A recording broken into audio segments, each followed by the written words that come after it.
Modi sir के special class का इंतजार हर किसी को किस रूप में इंतजार कर रहे हैं? जी आप ही बोलिए माइक। ताकि वो हमारे बारे में कुछ बताए कि क्या ग्रोथ होगी। रास्ता दिखाएंगे? यस सर, कुछ ऐसा तो लगता रास्ता है? दिखाएंगे जब इतनी बड़ी क्लास रखी है तो। या सपने जगाएंगे? सर सपने भी जगाएंगे कुछ तो। सपने भी उम्मीदें तो जगाएं। सर बहुत सारी है। क्या लगता है? सर मुझे ये लगता है कि पिछले कई सालों में हमारा एजुकेशन सिस्टम इतना करप्ट हो गया था कि टीचर आती थी, बुक रखती थी और चले जाते थे। और ये बात बस टीचरों के लिए नहीं, बच्चे भी बहुत करप्ट हो गए थे। शिक्षक दिवस के दिन कह रहे हैं? सॉरी सर, पर सर सही बात तो सच ही होती है। और टीचर ही नहीं, स्टूडेंट भी इतने करप्ट कि कई जगह ऐसे केस सुनने में आए कि स्टूडेंट ने टीचर को मार दिया। तो सर शायद आज मोदी इस बात पर गौर फरमाएंगे। और साथ में मोदी जी ने ये कहा था कि 8-9 सालों में वो अमेरिका जैसे देश को टक्कर दे जाएंगे। टक्कर देने के लिए सबसे पहले एजुकेशन सिस्टम बदलना जरूरी होगा।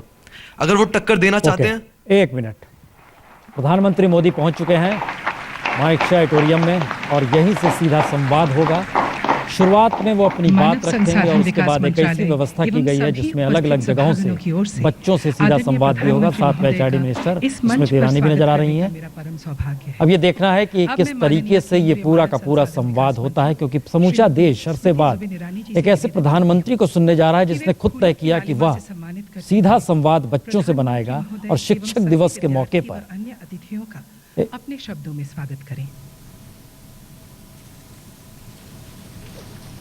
और ये हम बता दें, ये प्रसारण की व्यवस्था खास तौर से देश भर में की गई है और हर उस स्कूल में की गई है जो कहीं से सुविधा संपन्न हो पाए, हो सके, कर सके। महानगरों से इतर गांव में भी कुछ जगहों पर इस तरीके की व्यवस्था की गई है। भारत के प्रधानमंत्री आदरणीय नरेंद्र भाई मोदी आज इस सभागार में उपस्थित देवी, सज्जन और विशेषतः विद्यार्थियों को मैं टीचर्स डे की शिक्षक दिवस की हार्दिक शुभकामनाएं प्रेषित करती हूँ। ये माना जाता है कि हमारे टीचर्स, हमारे शिक्षक हमारे गुजरे हुए कल और आने वाले कल के बीच एक सेतु का काम करते हैं। और स्वतंत्र भारत के इतिहास में शायद पहली बार इस प्रकार की गोष्ठी का आयोजन हुआ है जहां हमारे आदरणीय प्रधानमंत्री जी विद्यार्थी के शिक्षक के प्रति भावना को किस प्रकार से हम प्रस्तुत कर सकें, इसीलिए विद्यार्थी और शिक्षकों के बीच एक सेतु शब्दों का बनाने का प्रयास कर रहे हैं। आदरणीय प्रधानमंत्री जी, इस ऐतिहासिक पहल के लिए मैं आपको विशेषतः धन्यवाद देती हूँ, आपका साधुवाद और अभिनंदन करती हूँ। कई स्कूलों में देखा गया है कि टीचर्स डे पर हमारे विद्यार्थी कुछ क्लासेस में शिक्षक का रूप धारण करते हैं, शिक्षक के सम्मान में। एक शिक्षक से मेरी जब मुलाकात हुई तो उन्होंने मुझसे कहा, स्मृति जी, मैंने कई विद्यार्थी ऐसे देखे जो इंजीनियर्स बनना चाहते हैं, डॉक्टर्स बनना चाहते हैं, वकील बनना चाहते हैं, लेकिन एक विद्यार्थी ऐसा मिला जिसने कहा कि मुझे टीचर बनना है। मैंने उस विद्यार्थी से कहा कि टीचर्स डे के दिन तुम मेरी क्लास का नियंत्रण करो। विद्यार्थी ने पूरा दिन बड़ी मेहनत की और मुझसे अपेक्षा की कि मैं उसका इवैल्यूएशन करूँगा। विद्यार्थी जब मुस्कुराते हुए मेरे पास आया और कहा कि sir, did you evaluate me, did I do well? तो मैंने मुस्कुराते कहा कि तुमसे बेहतर टीचर महेश बन सकता है। तो उसका चेहरा उतर गया। उसने कहा, why sir, how can I do better? तो शिक्षक ने उस विद्यार्थी से कहा, एक काम करो, आज तो क्लास को पढ़ाया है, स्कूल के बाहर एक कुम्हार है, अगर एक माह तुम उस कुम्हार को पढ़ा सको तो माने कि तुम अच्छे शिक्षक बन सकते हो। इस विद्यार्थी ने पूरे 1 महीने तपस्या की, परिश्रम किया, लेकिन 1 महीने बाद आकर उसने अपने टीचर से कहा, sir, I failed, I could not teach this potter, the potter had no time. Teacher ने मुस्कुराते हुए कहा, पता है तुम्हें, महेश भी इस कुम्हार को पढ़ा नहीं पाया था। तो इस विद्यार्थी ने कहा, sir, then how do you think that Mahesh is a better teacher than I am? उसने कहा, तुम दोनों इस कुम्हार को पढ़ाने में असफल ज़रूर रहे, लेकिन फ़र्क सिर्फ इतना है कि महेश जब 1 माह बाद लौटा तो वो कम से कम मिट्टी का घड़ा बनाना सीख चुका था। A teacher is one who not only teaches, but also one who learns in the journey of teaching.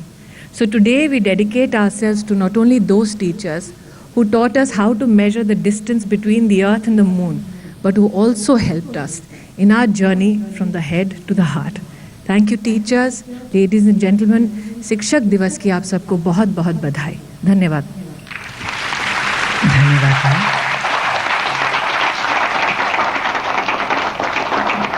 Bharat के द्वितीय राष्ट्रपति श्री सर्वपल्ली राधाकृष्णन, जिनकी जन्मतिथि पर शिक्षक दिवस मनाया जाता है, आज भी शिक्षकों को प्रेरित एवं विद्यार्थियों को अभिभूत करते हैं।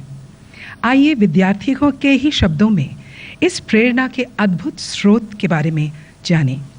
सबसे पहले आ रहे हैं राजकीय प्रतिभा विकास विद्यालय सिविल लाइंस के कथन सूरी।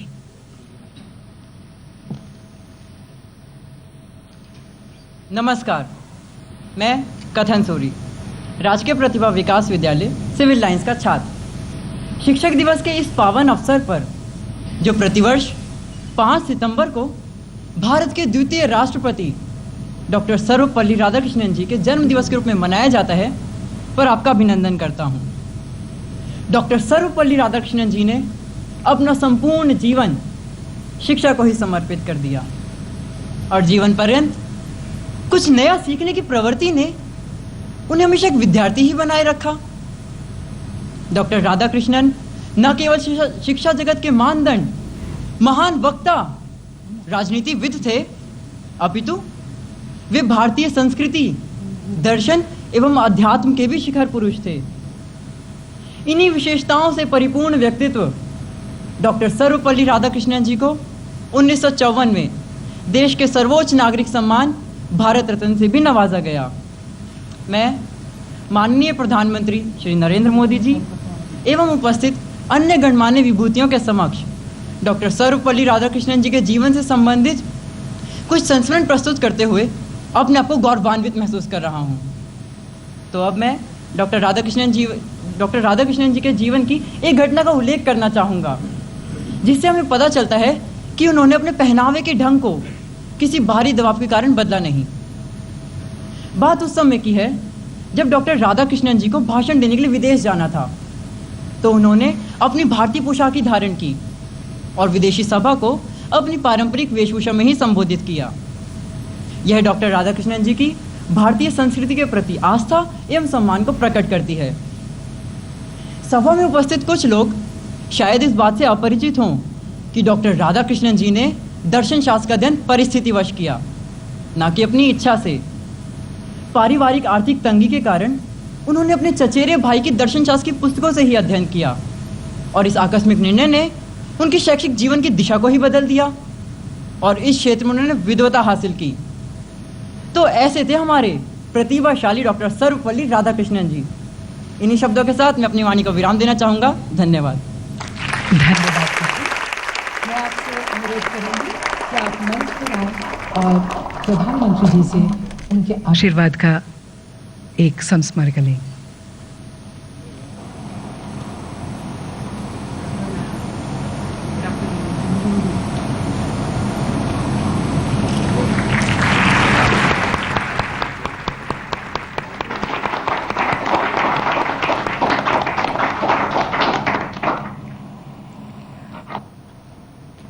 अब आपके सामने आ रही हैं सर्वोदय कन्या विद्यालय माता सुंदरी रोड की करुणा कुमारी।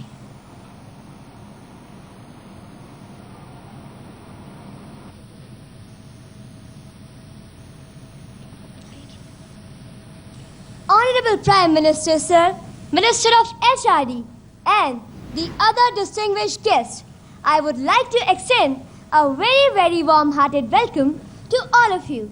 Today, on the occasion of Teachers' Day, I, Karuna Kumari of Class 8 from Sarvodaya Vidyalaya, Mata Sundari Road, feel extremely privileged and blessed to share some most beautiful traits of Dr. Radhakrishnan's personality with our Honorable Prime Minister, Shri Narendra Modi, who himself is a man of dynamic personality with a simple hat. Dr. Sarvapalli Radhakrishnan, the second President of Free India, was a great philosopher and who taught philosophy in many universities of India. As a tribute to his close association with the cause of teaching, his birthday came to be observed as Teachers' Day. Whatever position he held, whether as a president, vice president, or even as a cultural ambassador, Dr. Radhakrishnan remained a teacher all his life. Now, I would like to shed some light upon some of the other aspects of his personality. Dr. Radhakrishnan was a man of extraordinary simplicity who firmly believed in simple living and high thinking. Every day, he would sit in his veranda on a mat and greet every passerby. He used to talk to them very kindly and very sweetly. He even loved children very much and motivated them everywhere. He would stop two little sisters of his friend when they were on their way to school and encourage them to sing. Though he was a man of great intelligence, great learning, but yet he never discouraged youngsters from talking to him even in faulty English. Now, I would like to share one more incident about his personality, that once his friend Dr. K. Ishwara Dutt, who was the journal editor of the book The Man and Its Evolution, handed one of his essays on Ruskin Bond to Dr. Radhakrishnan. He went through it in detail, just like a typical school teacher. He smiled many times while reading the essay, but he didn't discourage him or give him any serious advice. All he said after reading the whole essay was, "Be simple, direct, and pointed." So you people see that such a man of great ethics was he. Today, Dr. Sarvapalli Radhakrishnan is not among us, but his nature, his reflection can be seen in each and every teacher. So I salute the whole teaching fraternity. Thank you very much. Thank you, Karna. That was beautiful. Would you come onto the stage now and accept the Prime Minister's blessings, my dear?